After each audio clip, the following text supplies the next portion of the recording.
When Lena moved into the high-rise apartment building in Tokyo, she wasn't expecting much. Her job had relocated her from Seattle for 6 months, and the company had found her a temporary place, a clean, modern unit on the 14th floor. It was nothing fancy, but it had a view, a quiet hallway, and, surprisingly, an old-fashioned elevator with a large mirror inside.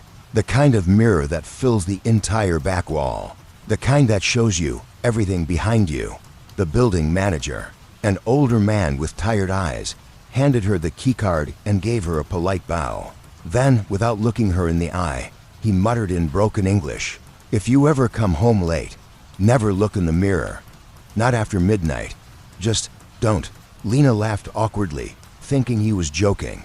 "Is this one of those urban legends?" she asked. He didn't answer, just gave her a short nod and shuffled away. The first week went by normally. She unpacked, adjusted to the time zone, and tried to ignore the loneliness. Her days were filled with work, and her nights were quiet, too quiet. But every time she took the elevator, especially late at night, she started to feel watched. There was something off about the mirror. Sometimes it seemed foggy, like breath had touched the glass. Other times, she thought she saw a flicker of movement, like a second reflection out of sync. But when she turned around, she was alone. One night, after working late and grabbing convenience store ramen at 11:50 p.m., Lena entered the building lobby. It was silent, too silent. No music, no front desk, not even the usual hum of vending machines. She hesitated before pushing the elevator button. She remembered what the old man had said, but it was just a mirror, a superstition. She stepped in, hit the button for the 14th floor, and the doors slid shut behind her. As the elevator rose, the lights flickered. Just once, she glanced at the mirror. Her reflection stared back, tired and pale. Then something changed. The air turned cold. The light in the elevator dimmed slightly, and in the mirror, behind her, there was another figure, a girl, standing in the far corner, head down, wearing something white.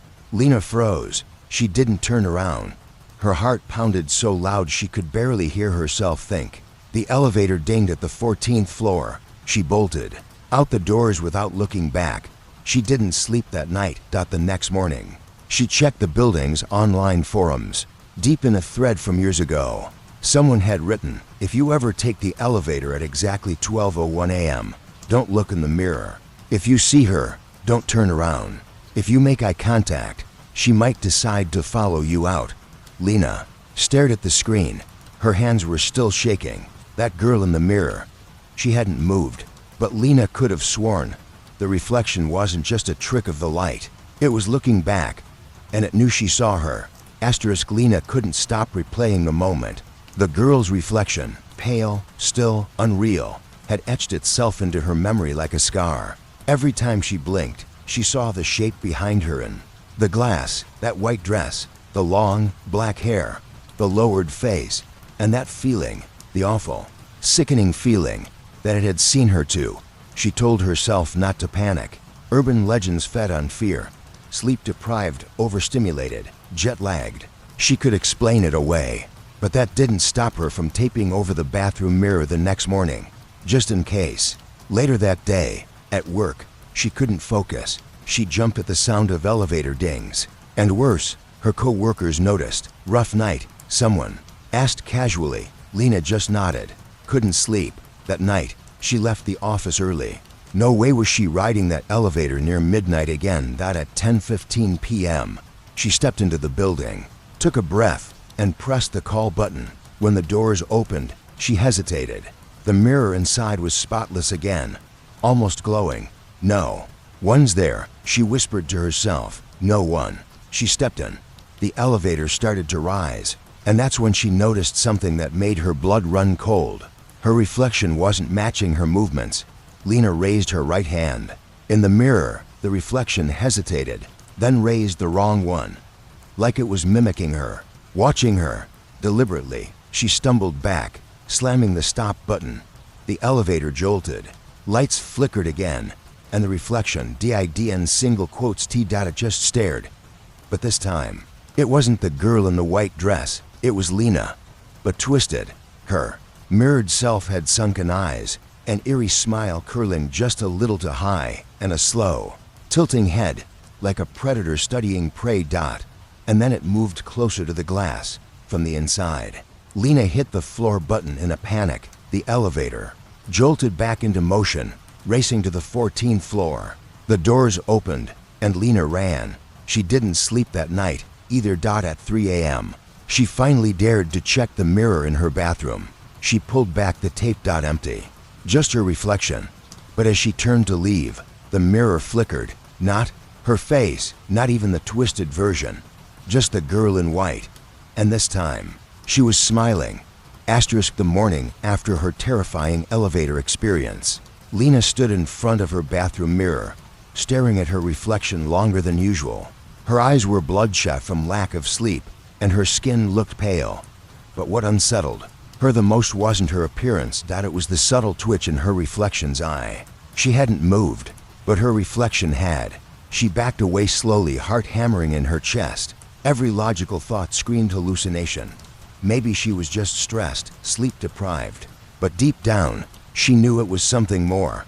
Something had changed in that elevator. She wasn't alone anymore. That day at work, Lena couldn't focus.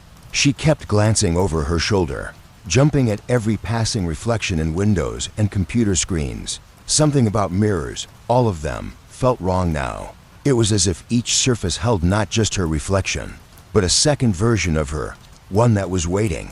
That night, she avoided the elevator entirely. She took the stairs to her apartment on the 18th floor, lungs burning and legs shaking by the time she reached her door. But the fear of seeing her again, the girl, was far worse than physical exhaustion. She barely made it into her apartment before locking the door and covering every mirror she could find. Bathroom, hallway, even the microwave, anything that might show a reflection. She couldn't take the chance. Around midnight, her phone buzzed with a notification. It was an anonymous message. No sender, no contact. Why did you cover the mirrors? Lena dropped the phone. Her hands were trembling. The message vanished a second later, as if it had never been there. She tried calling the building security, then the police, but no one answered. It was like her phone wasn't even connected to a network. She backed away toward her bed, only to stop suddenly. The closet door was slightly open, and in the mirrored surface of its interior, she saw something that made her blood freeze. Not her reflection. The girl, standing inside the room. But when Lena turned around, nothing. The room was empty. The closet was open, but there was no one there. She stepped closer, heart pounding, and looked into the mirror again. Now she was there, Lena's own reflection, trapped inside the mirror. Wide-eyed, panicked, banging silently on the glass from the inside. Lena staggered backward, horror crashing down on her like a wave, because now standing in the room, no longer inside the mirror, was the other version of her. The girl wasn't behind her anymore. She was her. Same face, same body, but the smile was all wrong, crooked, gleeful, cruel. And as the lights flickered overhead, Lena realized the horrifying truth. She didn't just see the girl in the mirror. She had switched places with her. The world around her dimmed. On the other side of the mirror, trapped in glass, Lena pounded with all her strength, screaming soundlessly as the other her turned, walked to the bed, and climbed in. No one would know. To everyone else, Lena never came home that night. But the girl did. Inside the glass, Lena was screaming, mouth open, hands pounding on the cold interior of the bathroom mirror. She could see the world beyond. Her world, but no one could see her. No one. Except her. The mirror version of Lena, the imposter, was living her life now, and she was good at it. From the outside, nothing seemed wrong. She walked the same, spoke the same, even smiled with the same awkward charm. But beneath that surface was something colder, sharper, hungrier. Mirror Lena didn't go to work. She didn't answer texts. She just stood in front of reflective surfaces for hours, staring, tilting her head, studying, as if she were listening to something the real Lena couldn't hear. Inside the mirror realm, Lena watched helplessly as her doppelganger began changing things. Tiny things, at first. She unplugged every clock in the apartment, She removed the apartment's smoke detector. She tore pages from Lena's journal, only the ones about the elevator and the girl in the mirror. And each night, at exactly 12:01 a.m., she would stand in front of the bathroom mirror and smile. That's when Lena saw them, others, behind the mirror, trapped in glass, faces pressed against invisible walls, eyes wide with fear, mouths whispering silently in a language she didn't understand. Some were old, some were children, some were versions of people she recognized, like that woman from the 7th floor who suddenly disappeared 3 weeks ago. Everyone thought she had moved out. She hadn't, and now Lena was one of them. One night, Mirror Lena picked up her phone and called someone, a man Lena had never seen before. They met in the hallway outside the elevator. He looked nervous, said something about a date, a second chance. Mirror Lena just smiled. They stepped into the elevator, and the second the doors shut, the lights went out. Inside the mirror, Lena watched in horror. The elevator was stuck between floors. The emergency light flickered red. Then the mirror girl turned to the man. Her smile widened. She whispered something into his ear. He didn't respond. She whispered again, and this time, he screamed. Outside, nothing was heard. Inside, Lena watched the man claw at the elevator buttons, his face pale, his eyes wide with terror. But the girl was already behind him, hand raised. When the doors finally opened again on the 18th floor, Mirror Lena stepped out alone, calm, smiling. The man was never seen again. Back inside the mirror, Lena was no longer alone. The man had joined the others, wide-eyed, breathless, and trapped. Lena didn't know how long she'd been trapped inside the mirror. Time didn't flow. Normally there was no sun, no sound, only reflections, and the growing number of people silently screaming from behind the glass. But on the night of August 1st, something changed. Mirror Lena stood in the bathroom again, just like every night at 12:01. She tilted her head slowly and whispered something strange, not to herself, but to the mirror. And then, cracks formed across the surface. Lena backed away in horror. The cracks spread like veins, spiderwebbing through the glass, distorting the faces trapped inside. She could hear something now, faintly.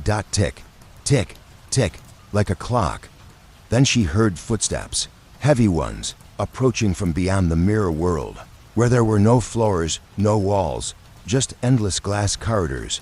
Out of the darkness stepped her. The real girl in the elevator. She looked just like the old rumors described. Long black hair, pale skin, eyes too large for her face, and a mouth that shouldn't have fit on a human skull. She stared at Lena. Then spoke. She let you in. You stayed too long. Now you must let someone out. The cracks in the mirror widened. Lena didn't understand until she looked behind her and saw the others rushing toward her. The lost, the forgotten, the devoured. One of them, the man from the elevator, grabbed her wrist. Then it clicked. To escape, someone had to take your place. Lena turned back to the mirror, where Mirror Lena was now crying, begging. She dropped the act. The evil was never her. She was a victim, too. The real imposter was the girl from the elevator mirror all along. The one that everyone thought was just a Japanese urban legend. Lena turned to face her captors and whispered, "Take her back instead." With a blast of shattering glass and a rush of cold air, Lena was pulled through, back into the real world. She collapsed on the floor of her bathroom, breathing hard, face covered in mirror shards. Behind her, the mirror had gone dark. No reflection, no sound. No girl. The next day, Lena smashed every mirror in her apartment, every reflective surface, every polished spoon, every screen. She moved out of Tokyo, never rode an elevator again. But sometimes, in the black of night, she'd catch glimpses in puddles, dark windows, or the screen of her sleeping phone. A girl, just standing there. Smiling. Waiting. For 12:01.